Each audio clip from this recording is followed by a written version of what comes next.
Os 200 anjos caídos do livro de Enoque estariam presos na Antártica e prestes a despertar e se libertatam. E andou Enoque com Deus e não apareceu mais, porquanto Deus para si o tomou. Gênesis 5:24. Pela fé Enoque foi trasladado aos céus para não ver a morte, se não foi achado porque Deus o trasladara, visto como antes da sua translação, alcançou testemunho de que aguardara a Deus. Hebreus 11:5. E foram todos os dias de Enoque 365 anos. Gênesis 5:23. E andou Enoque com Deus, depois que gerou a Matusalém 300 anos e gerou filhos e filhas. Gênesis 5:22.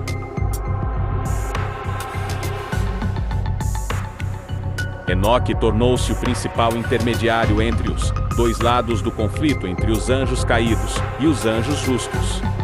Servindo a uma divindade conhecida como o Senhor, houve várias questões no conflito, como o aprisionamento dos anjos caídos e a realização de experimento genético com a humanidade, e a transferência entre conhecimento e tecnologia proibida para a civilização humana ainda em desenvolvimento naquele momento. O livro de Enoque começa com a chegada à terra de 200 anjos rebeldes, na área do Monte Romen, que faz fronteira com o moderno Líbano, e antes do histórico dilúvio, os anjos caídos começaram a hibridização e modificação geneticamente, tudo habitantes de locais, interferindo na criação original. 61 E aconteceu o que, quando os filhos dos homens se multiplicaram, naqueles dias nasceram para eles belas filhas. 62 Se os anjos, os filhos do céu, as virão, e as desejaram, e disseram uns aos outros: vinde, escolhemos para nós esposa 2 filhos, 2 homens, e já temos para nós nossos filhos, uma raça híbrida.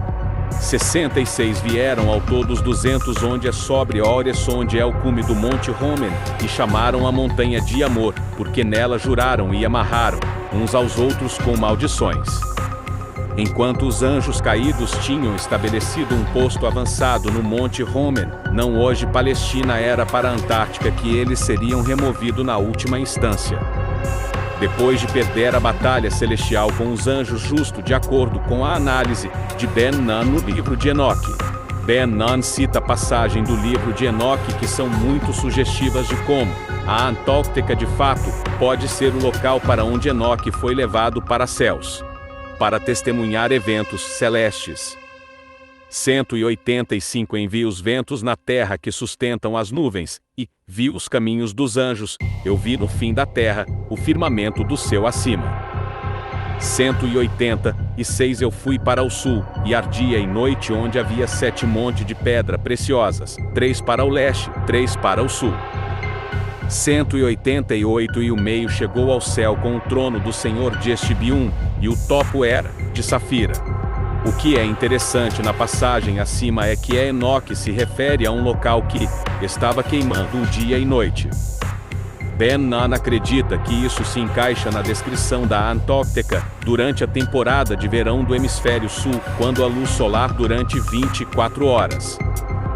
Em relação às 7 montanhas, isso parece referência ao Monte Vinson na Cordilheira Sentinela da Antártica, de acordo com Ben-Nun. Ele também se refere a 6 montanhas próximas do intervalo que poderia qualificar-se com a montanha descrita do livro de Enoque. O Monte Vinson é a montanha mais alta da Antártica e ficada situada para o meio da Cordilheira da Sentinela. Teria se destacado tão espetacularmente com seus picos cobertos de neve, nos tempos antigos, como faz hoje. Nunca diz respeito ao alinhamento sul e leste das 6 montanhas adjacentes ao Monte Vinson descrito no livro de Enoque. Ben-Nun especula que esse era o seu alinhamento antes do catastrófico evento de inundação, que coincidiu com o deslocamento do eixo de rotação da Terra. Isso corresponde à pesquisa conduzida por Sir Charles Hapgood, que as mudança de polos tem sido uma ocorrência regular na história da Terra. Esse é o livro de 1958, Ontes Shifting Coast. Hapgood propõe que uma mudança de polos tinha acontecido no final da última era glacial, em cerca de 11.000 a.C. Ben-Nun passa a discutir o livro de Enoque e sua referência aos anjos caído e encarcerado que foram removidos de muito Homen para a Antártica. 1814. Como o espírito que me interroga, o anjo disse: este é o lugar do fim do céu e da terra. Esta é a prisão para as estrelas do céu e a anfitriã do céu. 1815. As estrelas que rolam sobre o fogo, sou esta que tas agrediram o mandamento do Senhor, desde o princípio de sua ascensão, porque não saíram aos seus dias. 1816.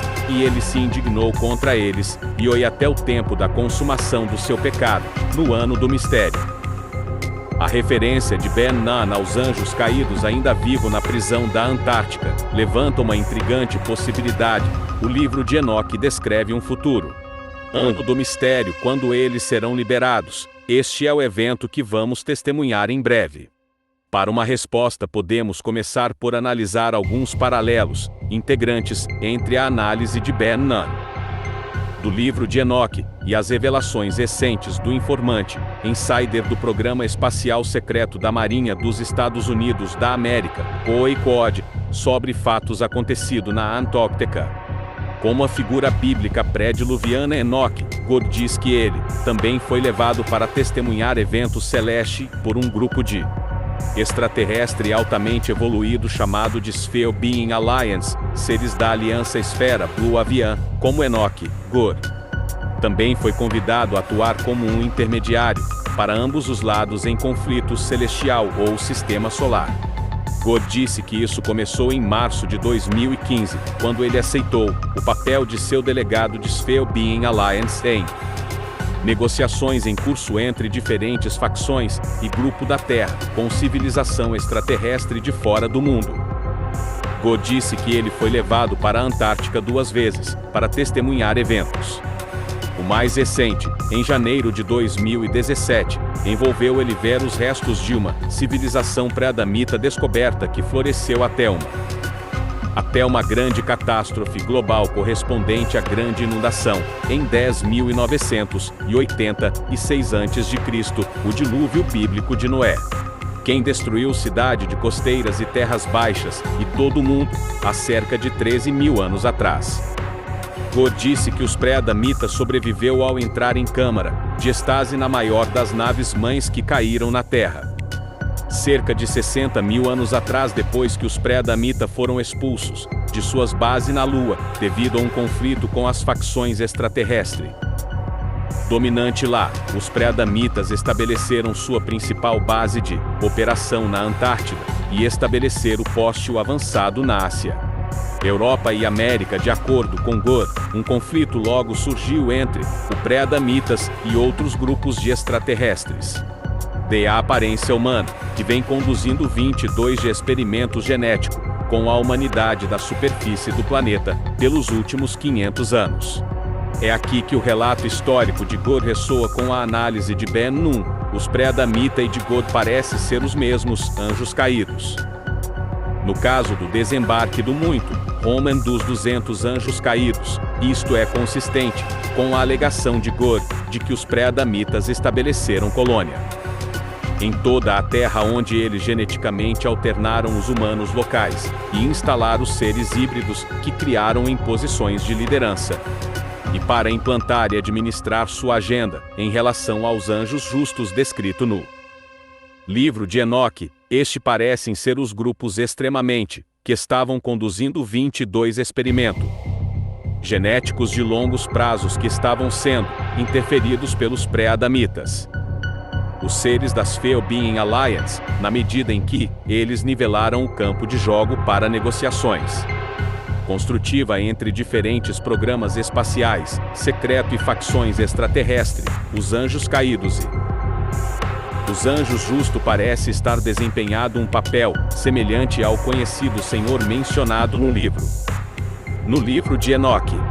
A análise de Ben-Nun de que os anjos caídos foram aprisionados na Antártica e ainda estão vivos corresponde à afirmação do God de que os pré-adamitas estão em câmeras de estase em uma de suas várias naves-mães, maciças enterradas profundamente abaixo da plataforma de gelo da Antártica, finalmente, Gore revelou que as escavações na Antártica estão em andamento e que as câmeras de estase, contendo os pré-adamitas, foram encontradas. Os descendentes híbridos dos pré-adamitas, que estão entre as famílias de linhagem de elite das trevas que secretamente governa a humanidade, nos últimos milênios de todo o nosso atual período. Históricos estão ansiosos para obter as ESWAs, câmera de estase e ir para despertar seus ancestrais. O objetivo de fazê-lo parece ser os seres do pré-adamita, e, assumindo mais uma vez o seu domínio anterior em açúcar planetário, permitindo assim que o seu híbrido, criado geneticamente, possa sair das sombras e diretamente governar sobre a humanidade. Isso sugere que é o ano do milênio, mencionado no livro de Enoque, quando os anjos caídos serão liberados. Pode estar muito próximo ou até mesmo em andamento, e em seus momentos finais, esta situação também tem conexão com a vida do último avatar previsto para o final de deste Kali Yuga, conforme os escritos sagrados da Índia. Tudo isso leva a uma pergunta intrigante: o próprio Gore é um Enoque moderno que recebe papéis importantes no testemunho e na mediação entre diferentes facção humana e extraterrestre como delegado das Fibien Alliance, que parece ser funcionalmente idêntica à divindade conhecida no livro de Enoque. Se assim for, isso sugeria que o próprio Enoque foi um contatado extraterrestre das Fibien Alliance, ou de um grupo semelhante há 13 anos. No Irã, a antiga Pérsia, foi encostado um túmulo, com cerca de 12 anos, com corpo em estase. Se os seres pré-adamitas, anjo caído, estão despertando, sendo libertados, então certamente haverá uma necessidade de se lidar com eles e os seus híbridos sobre quais papéis desempenhar na medida em que a humanidade desperta para a verdade sobre sua criação e a história de manipulação de vários grupos e família de linhagem da elite que governa o planeta desde as sombras.